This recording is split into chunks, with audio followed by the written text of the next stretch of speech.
Ayan guys, dito tayo sa mga pamintahan naman, magpapalit tayo ng poste, kaya mangunguha muna tayo ng pamposte.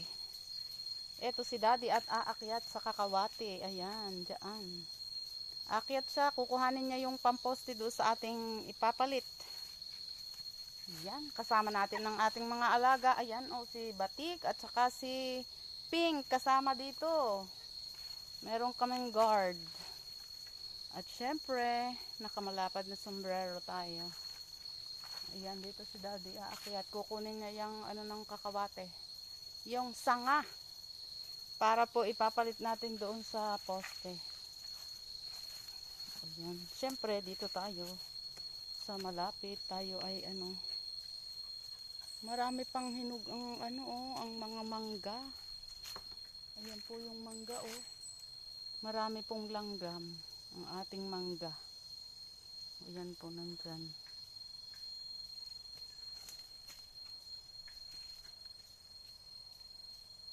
Ayan po, dyan si daddy Mangunguha ng poste at mamaya po ay ilalagay naman natin dun sa ating mga paminta.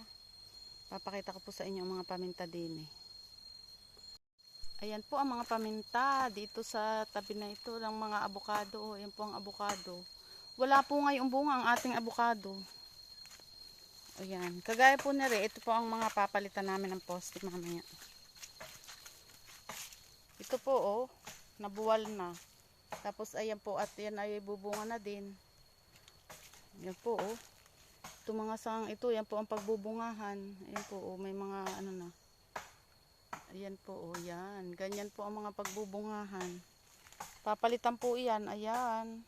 Nabuwal na.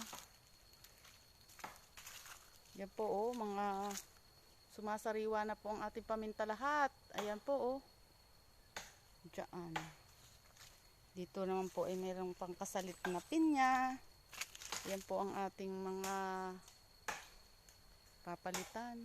Natuyo na po yung poste niya. Ayan po Unahin po yung nabuwal na.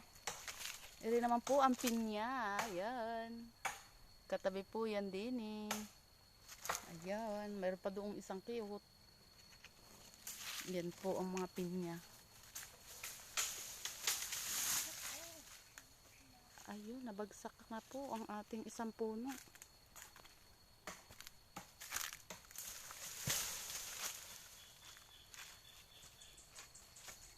Ayan, may isa na tayong pamoste. Ayan po, ganyan po yung ginagawa namin sa mga dahon niya Nilalagay po sa mga puno ng paminta. Ayan po ay organic na pataba. Ayan po. Basta po namukan kami namutol kami ng mga kakawate. Yung mga dahon po, yan mga kagaya pong ganito. Nilalagay po namin yan doon sa mga puno. Ganyan. Lahat po ay inilalagay sa puno para po ayun ay libre ng pataba. Ayan. Tapos yung maliliit naman po na sanga ng kakawate, inilalagay po doon sa poste ng ating sitaw. Ayan, ganyan po Yan po yung nagsisilbing organic na pataba. Bukod pa po yung nilalagay naming abono, nilalagyan po namin ng ganyan, mga puno. Para po meron ng libreng pataba. Bukod po doon sa abonong ilalagay namin pag naglalagay po ng abono. Ayan po, sumasariwa talaga yung mga yan na po yung pagbubungahan niya Ganyan po. Ayan. Ito pong ganito. Ayan po Ito po yung bulaklak niya. Ayan. Mga bulaklak na.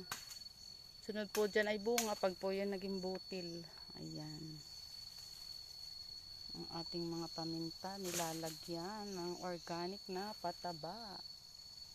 Ito ang isang poste na gagamitin. Ayan. Diyan bumagsak. Isang poste gagamitin sa paminta. Ayun ang isa malaki. Yung maliit, doon naman po sa natin ilalagay. Ilalagay natin sa sitaw ang ating maliit na poste. Ayan. Ito po ay sa susunod ibabawasan din kasi po madilim na Ayan po Aakyatin din po at pupukanin ang ating mga kakawate. Hindi pa lang po kaya sabay-sabay. Marami pang gawain. Ayan na guys, hinuhukaya na. Tapos ako ang tagadakot dito sa ating butas ng bao. Ayan sa ating paglalagyan ng poste. Ganyan Si daddy ang tagahukay. Ako ang tagakuha dyan. Ayan, malapit na to. Malalim na. Ayan Patapos na kami dito sa isa. Ayan medyo may kulog-kulog pa nga Ayan ang ating tapos ng lagyan ng poste. Pinalitan na natin. Ayan, inilagay na dun sa sanga ang kanyang mga tangkay. Ayan, para hindi siya masira. Ayan, dito na kami sa pangalawa.